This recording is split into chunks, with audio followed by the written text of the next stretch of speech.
Hey, salut tout le monde, on se retrouve pour une nouvelle vidéo où on va créer ici un effet de maîtrise de la Terre appelé en anglais Earth Bending qui va vous permettre de soulever une partie du sol afin de l'expulser à l'aide d'une énergie gravitationnelle. Sans plus attendre, je vous montre ce qui a été réalisé par la team Adinfo 3D et on se retrouve tout de suite après pour le tuto. C'est parti.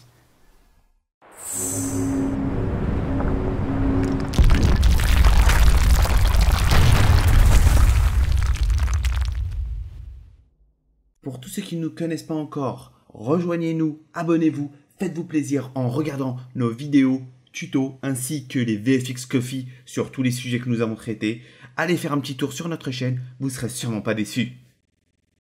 Donc on est sous Maya, on va créer une caméra dans un premier temps, où on va charger notre footage filmé, notre scène filmée.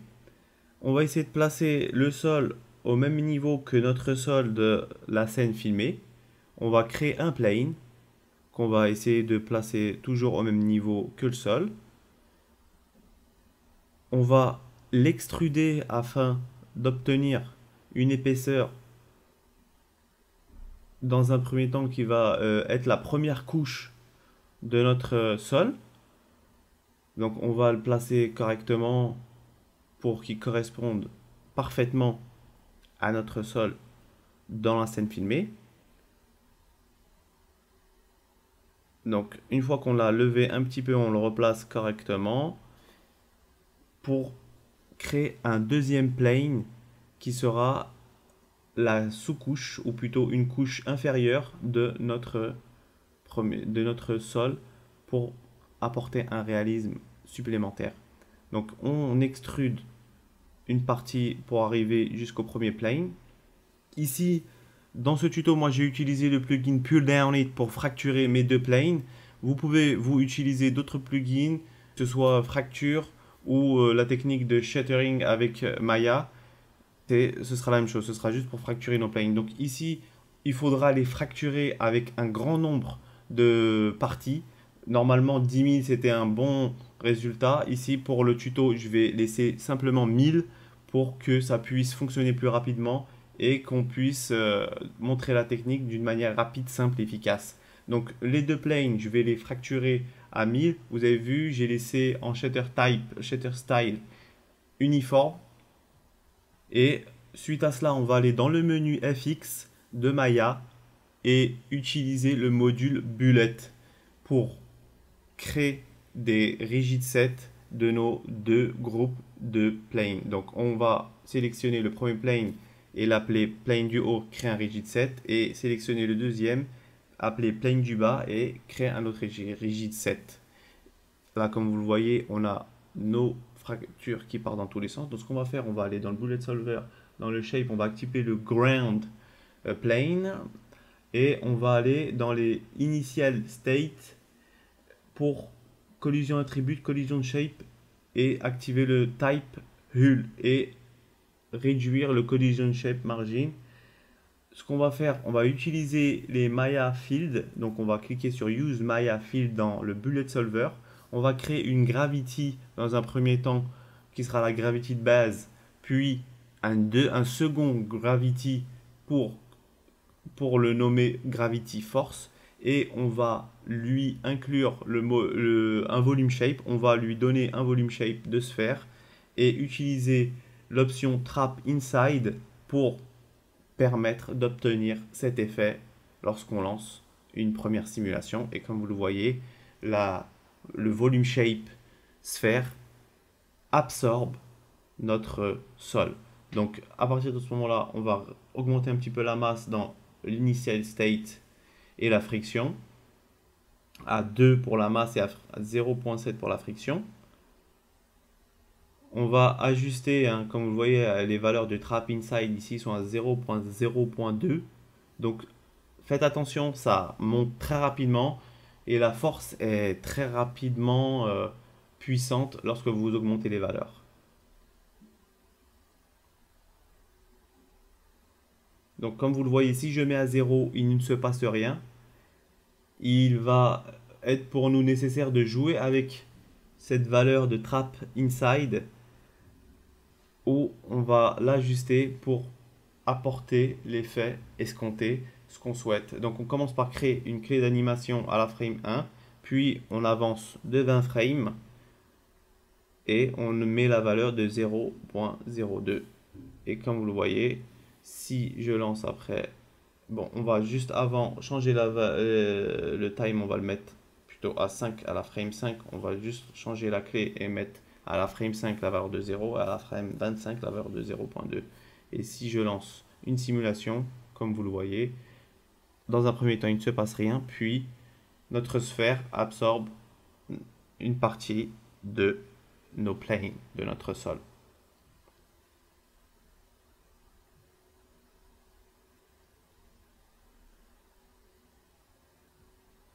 Donc on va créer une petite clé d'animation afin de donner ce mouvement de pousser vers l'avant en emportant une partie du sol. Donc comme vous l'avez vu, on utilise notre sphère et on crée une clé d'animation. On avance de quelques frames pour avancer cette sphère et rajouter une clé d'animation. Donc ici, j'ai augmenté un petit peu la magnitude de 20.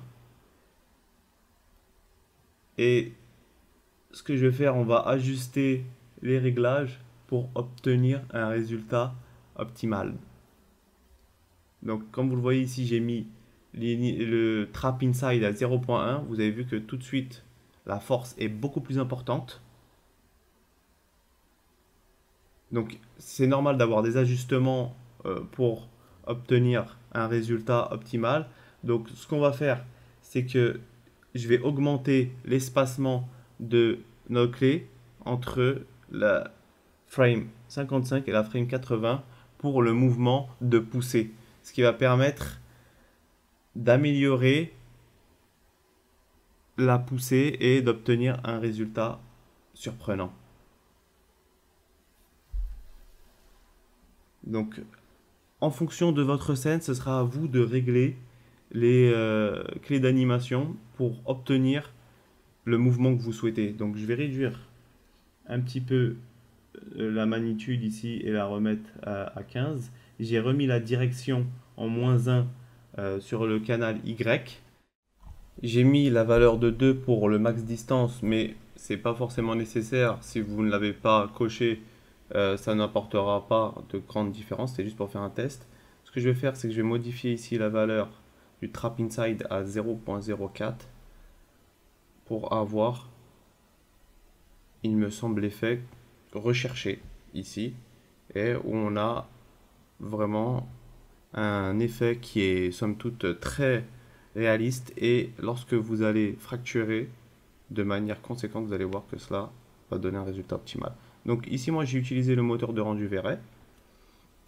Lorsque je vais charger mon Dome Light, il ne va pas être nécessaire ici d'implémenter une HDRI, car comme vous allez le voir ici, on a les deux shaders qui sont principalement obtenus lorsqu'on fait des fractures avec pull Light. Donc le premier shader, le Lambert, qui sera sur la surface, dont on va changer la color et importer une image qui sera l'image du ground, une image du ground de notre sol, de notre footage, complètement classique, vraiment. Comme vous le voyez, elle s'affiche au niveau de notre premier plane. Ce sera pour notre première surface. Ensuite, ce qui est en vert et ce qui sera à l'intérieur, ici, nous allons le modifier la couleur, modifier les paramètres afin d'obtenir un résultat qui soit vraiment réaliste. Donc on le sélectionne et je vais ajouter le node de solide fractal que je vais insérer dans le bump map le canal de bump de notre shader. Comme vous allez le voir, on va changer juste avant déjà la couleur pour donner un effet réaliste, comme vous allez le voir, et qui va donner cet effet de noise, de grain qu'on a lorsque l'on voit un sol s'ouvrir. Pour la seconde partie, on va utiliser un shader Véret MTL classique rock qu'on va modifier au niveau de sa couleur pour obtenir quelque chose qui va ressembler plus à de la terre. Et on va appliquer pour le bump map la même technique qui sera le solide fractal. Et comme vous le voyez, on a un résultat vraiment impeccable. Donc une fois qu'on obtient cela, on aura bien sûr des ajustements à faire. Donc comme on a notre animation qui est correcte, ce qu'on va faire, on va exporter maintenant avec le système Bullet en sélectionnant les rigid set et les gravity. On va exporter notre scène en alambic qu'on va, comme vous le voyez ici, une petite erreur parce que je n'ai pas chargé le node dans les plugins manager Bullet ABC Bullet. Une fois qu'on repart dans Bullet et on fait export sélection to alambic, on renomme et on vérifie bien qu'on a coché le strip namespace et le file format en HDF5. Une fois qu'on a notre cache, on va aller dans Bullet et faire Delete Entire Bullet System pour avoir une séquence beaucoup plus light.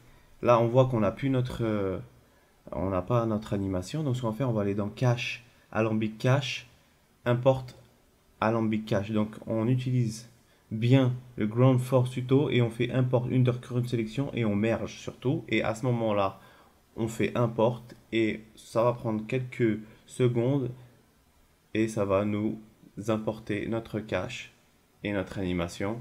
Et ici, tout fonctionne parfaitement. Donc, ça permet d'avoir une scène beaucoup plus light et qu'on pourra apporter des modifications sans que l'animation soit affectée. Donc, comme vous le voyez ici, je n'ai pas, j'ai perdu mon deuxième shader. Donc, je resélectionne mon groupe et je fais assigner le shader qu'on avait précédemment créé, c'est-à-dire le shader rock. Et là, si je fais une petite rendu, je vois que je retrouve le shader que j'avais précédemment. Donc, on voit qu'on a tout ce qu'il nous faut et notre animation est plutôt correcte. Donc, à partir de ce moment-là, je peux régler ici mes réglages, des réglages basiques sur V-Ray. Comme vous pouvez le voir dans différents tutos, c'est essentiellement les mêmes réglages que j'utilise. Donc ici, j'enlève le display, dans le display mode de la caméra, l'arrière-plan pour pouvoir avoir que la scène ici. Donc ce que je fais, je vois que j'ai en arrière-plan le blanc, je vais aller dans V-Ray Light Dome et aller dans l'option invisible pour avoir que ma scène ici. Et on voit qu'il y a du noir au niveau du plane. Donc on va créer quand même le sol du bas. Ce qu'on va faire, on va créer un plane classique où je vais désactiver les autres planes et je vais charger un shader de V-Ray classique MTL qu'on va appeler Ground. Je vais charger des textures qui vont permettre de recréer la surface du sol de terre à l'intérieur, en dessous d'un sol en béton. Donc comme vous allez le voir, j'ai ici mes textures. Je vais les importer au niveau du shader V-Ray. Et ce sont des textures qui ont été téléchargées sur le site Megascan qui offre, comme je vous l'avais dit précédemment dans des autres tutos, des textures d'une qualité incroyable et d'un réalisme époustouflant. Donc j'ai mes textures que je vais relier aux canaux respectifs, l'albédo pour le color, le roughness pour le réflexion glossiness et je vais faire le use roughness et la normal map pour le bump. Je vais créer un V-Ray displacement et je vais charger ma texture de displacement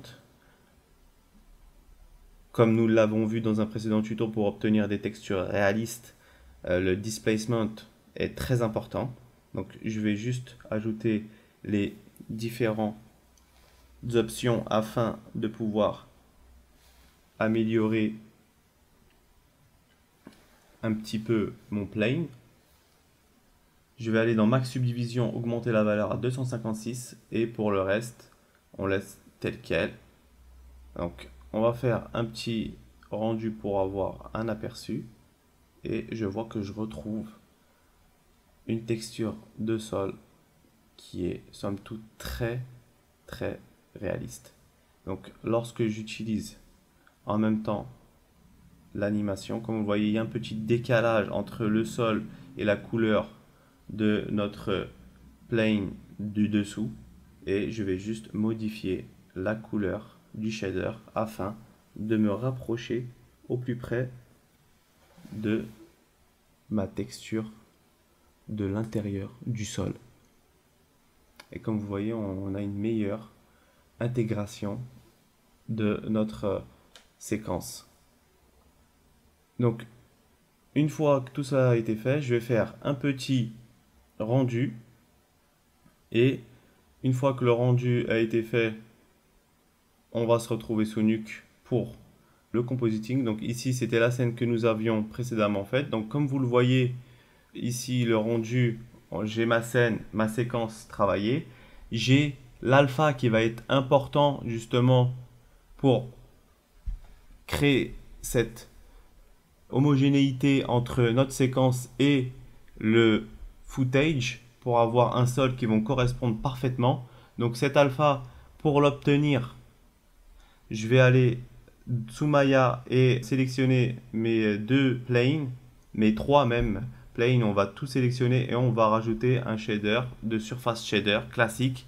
On va utiliser dans le out color le node ramp, où on va se servir justement de ce node ramp pour créer cet alpha. Donc je vais l'ajouter aussi au plane parce que je n'avais pas ajouté le surface shader au plane. Je vais aller dans le ramp, je vais choisir le type en circular ramp. Je vais inverser les valeurs de noir et de blanc, et comme vous allez le voir, pour obtenir et sélectionner seulement ce qui nous intéresse. Comme ça, les bordures de nos surfaces ne seront pas visibles lorsque on utilisera ce masque dans le logiciel de compositing. Donc une fois que j'ai fait correctement mon alpha, je pourrais à ce moment-là faire un rendu et j'aurai mon alpha. Je peux utiliser ici le Maya Software, ce qui va me permettre d'avoir rapidement notre alpha, et on pourra avoir justement un rendu très rapide pour tout de suite aller dans notre logiciel de compositing et pouvoir travailler rapidement. Donc comme vous le voyez, hop, lorsque je lance un petit IPR, tout fonctionne parfaitement. Et à ce moment-là, je peux faire un petit batch render. Donc on se retrouve directement dans sous Nuke pour notre compositing. Ici, très simple, très basique, où j'ai ajouté des éléments de smoke, comme vous pouvez le voir, des éléments que vous pouvez télécharger sur des sites qui proposent des éléments de live footage, de smoke, de fumée, ce qui va vous permettre d'agrémenter et d'apporter un réalisme supplémentaire à votre séquence. Donc ici, j'ai ajouté aussi une petite simulation de smoke créée avec le plugin Phoenix FD, ainsi qu'une petite simulation de particules. Bien sûr, pour la simulation de smoke et de particules n'a pas été montrée dans ce tuto, car sinon il allait durer beaucoup plus longtemps et ce n'était pas la principale technique que l'on voulait voir, que l'on voulait montrer dans ce tuto. Mais pourquoi pas avoir dans un tutoriel précédent si vous le souhaitez. Donc j'espère que vous avez apprécié ce tuto. On se retrouve très vite pour un nouveau tuto. N'oubliez pas de lâcher un petit pouce bleu, un petit commentaire d'encouragement, ça fait toujours plaisir pour nous donner de la force. Et on se retrouve très vite pour un nouveau tuto. Ciao!